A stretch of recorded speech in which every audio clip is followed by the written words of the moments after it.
Welcome to the second episode of Kali পুজো পরিক্রমা।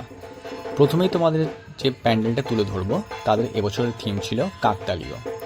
কাকদের নিয়ে তারা কি সুন্দর ভাবনা তুলে ধরেছিল তাদের প্যান্ডেলে, আর তাদের যে মাতৃ প্রতিমাটা ছিল সেটাও খুব সুন্দর ছিল।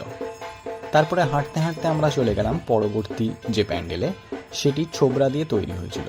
বেশ সুন্দর ছোবরা দিয়ে তারা ফুটিয়ে তুলেছিল প্যান্ডেলটা, আর তাদের মাতৃ প্রতিমাটা বেশ সাবেকি সুন্দর। তারপরে আমরা যে প্যান্ডেলটি চলে গেলাম, তাদের এবছরে ভাবনা ছিল চিঠি।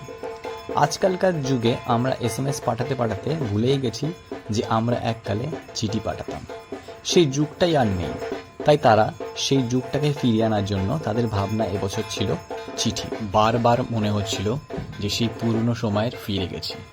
আর তাদের মাতৃ প্রতিমাটাও জাস্ট অসাধারণ ছিল, দেখার মতন।